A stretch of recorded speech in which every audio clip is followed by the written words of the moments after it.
Hey friends, welcome to my video. இன்னைக்கு Christmas வெக்கேஷனுக்கு நாங்கள் எங்கே போகணுன்னு பார்ப்போமா. போயிருந்த பிளேஸ் தான் வர்க்கலா. இங்கே கோயம்புத்தூர்லேருந்து ட்ரெயின் புக் பண்ணி போயிருந்தோம். இது வந்து உங்களுக்கு ட்ரெயின் டிக்கெட் வந்து சார்ஜ் வந்து 230 to 300 உங்களுக்கு வந்து கவர் ஆயிரும். டிக்கெட் வச்சுருக்கனால நாங்கள் எதுவுமே கரெக்டாக பிளான் பண்ணி போகல. ஸோ ஃபஸ்ட் டே வந்து நாங்கள் ஈவினிங் டைம் போல் பிளாக் சாண்ட் பீச்சில் வந்து டைம் ஸ்பெண்ட் பண்ணியிருந்தோம். வர்க்கலானாலே மினி கோவா தான். ஸோ ஃபுல்லாக உங்களுக்கு வந்து அங்கே பீச் வந்து கவர் ஆயிரும். டிசம்பர் மந்த் வந்து கிளைமேட் கூலிங்காக இருக்கும்னு நினச்சி போனோம். பட் ஆஃப்டர்நூன் பயங்கரமாக வெயில் வந்துருச்சுங்க. மோஸ்ட்லி ஈவினிங் அண்ட் மார்னிங் தான் நாங்கள் டைம் ஸ்பெண்ட் பண்ணியிருந்தோம். அப்புறம் வர்க்கலா பிளாக் சாண்ட் பீச்சிலேருந்து நாங்கள் வந்து அந்த வர்க்கலா கிளிஃப்னு சொல்லுவாங்க. அங்கே நிறைய கடைகளாக இருக்கும். அங்கே வந்து அதிகமான ரெஸ்டாரண்ட்ஸ், பீச் ரெசார்ட்ஸ் எல்லாம் இருந்துச்சு. ஸோ அதை அப்படியே வாக் பண்ணிகிட்டே நாங்கள் சுற்றிட்டு இருந்தோம். நீங்கள் கிளிஃபில் இருந்து சன்ரைஸ் சன்செட் வந்து பார்க்கலாம். ரொம்பவே அழகாக இருக்கும். இந்த மாதிரி ரெசார்ட் பக்கத்தில் இந்த மாதிரி சாங்ஸ் வந்து பாடிட்டு இருந்தாங்க. இங்கே வந்து உங்களுக்கு ஃபுட் ஐட்டம்ஸ் வந்து ரேட் வந்து அதிகமாக இருக்கும். ஸோ நீங்கள் இங்கே சாப்பிடாமல் இல்லைன்னா வெளியில் நீங்கள் வந்து சிட்டிக்குள்ளே நீங்கள் ஹோட்டல் ப்ரிஃபர் பண்ணி நீங்கள் அங்கே ஃபுட் எடுத்துக்கலாம்.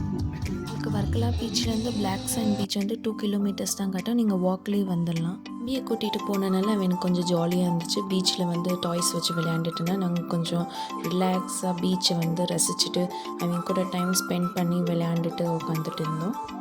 டே 2 வந்து நாங்கள் ஏர்லி மார்னிங்கே பைக்கில் வந்து ரவுண்ட் சுட்ட ஆரம்பிச்சிட்டோம். ஸோ போகிறப்பே தம்பிக்கு பசிக்கும்னு ஆரஞ்சு, சம் ஃப்ரூட்ஸ், ஸ்நாக்ஸ் எல்லாம் கொடுத்துட்டே போனேன்.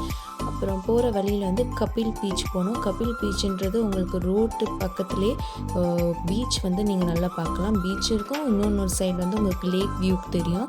ஸோ ஏர்லி மார்னிங் போனீங்கன்னா நீங்கள் சூப்பராக பார்க்கலாம். அங்கேருந்து கொஞ்சம் தூரம் போனால் பரவூர் அப்படின்ற ஒரு ஐலாண்டுக்கும் அங்கே தான் மேங்க்ரோவ் ட்ரீஸ் எல்லாம் இருக்கும். அந்த மேங்க்ரோவ் ஃபாரஸ்ட்குள்ளே நீங்கள் போகிறதுக்கு இந்த மாதிரி போட்டிங் வந்து நீங்கள் ப்ரிஃபர் பண்ணலாம். பெர் ஹெட்டுக்கு வந்து 2500 வாங்கினாங்க. கயாக்கிங் வந்து பெர் ஹெட் 500. நீங்கள் கிட்ஸ் வச்சுருந்தீங்கன்னா அதுக்கு வந்து போகிறதுக்கு அலோடு இல்லை.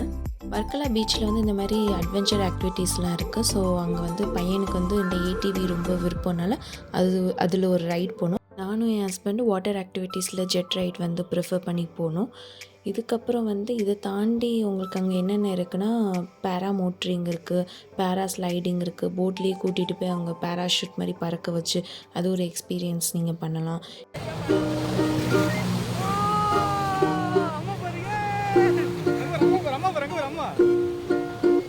இதான் பேராகிளைடிங். இதுலேயுமே வந்து உங்களுக்கு வெயிட் எலிஜிபிலிட்டி வந்து செக் பண்ணுறாங்க. அரௌண்ட் 60 kg வரைக்கும் தான் ப்ரிஃபர் பண்ணுறாங்க. நீங்கள் கபில் பீச் போகும்போது அங்கே வந்து உங்களுக்கு சில்ட்ரன்ஸ் பார்க் இருக்கும். ஸோ நீங்கள் கிட்ஸை கூட்டிகிட்டு போனீங்கன்னா அங்கே கொஞ்சம் டைம் ஸ்பெண்ட் பண்ணலாம். அவங்க ரிலாக்ஸாக கொஞ்சம் நேரம் விளையாடிட்டு இருந்தாங்க. ஈவினிங் டைம் வந்து பைக் எடுத்து ரவுண்டு சுற்ற ஆரம்பிச்சிட்டோம். அப்போ தான் நாங்கள் ஜட்டாயூர் போகலான்ற பிளானில் இருந்தோம். ஸோ அங்கே போகும்போது டிக்கெட் கவுண்டெலாம் அவ்வளோ க்யூ நின்றுட்டு இருந்துச்சு. வெயிட்டிங் ஹால்லையுமே ரொம்ப நேரம் வெயிட் பண்ணி தான் நாங்கள் வந்து ரோப் கார்லேயே போகிற மாதிரி இருந்துருச்சு. அங்கே வந்து நீங்கள் போகிற ஐடியா இருந்தீங்கன்னா வந்து எந்த ஸ்நாக்ஸும் வாட்டர் பாட்டிலுமே எந்த ஒரு பிளாஸ்டிக் பாட்டிலுமே நீங்கள் கொண்டுட்டு போகக்கூடாது. பெர் ஹெட்டுக்கு வந்து 600 சார்ஜ் பண்ணியிருந்தாங்க. வர்க்கலாலேருந்து இங்கே ஜட்டாயூர் வர்றதுக்கே 27 kilometers ஆச்சு. அது போக எக்ஸ்ட்ரா நாங்கள் வெயிட் பண்ணி தான் இந்த ரோப் காரில் ஏறணும். கீழே பார்த்தீங்கன்னா உங்களுக்கு ஸ்டெப்ஸ் வந்து தெரியும். இது அரௌண்ட் 900 ஸ்டெப்ஸ் இருக்கும். இதை கிளைம் பண்ணி மேலே போய் நீங்கள் ஜட்டாயூர் வந்து போய் பார்க்கலாம். நாங்கள் போனது ஈவினிங் டைம்னால நல்லா கூலிங்காக இருந்துச்சு. போய் பீஸ்ஃபுல்லாக என்ஜாய் பண்ணிட்டு வந்தோம். வர்க்கலா சிட்டிக்குள்ளே இந்த மாதிரி ஒரு எக்ஸிபிஷன் போட்டிருக்கதா நாங்கள் கேள்விப்பட்டோம். அரௌண்ட் 1 o'clock வரைக்கும் இருக்குன்னு சொன்னாங்க நைட்டு. ஸோ நாங்கள் அதையும் ஒரு ஃபைனல் விசிட் வந்து போய் கொடுத்தோம். அங்கே ஒரு பெட் ஷோலாம் இருந்துச்சு. ஸோ தம்பியை கூட்டிகிட்டு போய் அதை நல்லா டச் பண்ணி நல்லா எக்ஸ்பீரியன்ஸ் பண்ணி பார்த்தோம். ஸோ எனக்கு ரொம்ப பிடிச்சிருந்துச்சு. ஸோ ஓவரால் இந்த ட்ரிப் வந்து நல்லா போச்சு. தேங்க்யூ ஃபார் வாட்சிங். பை.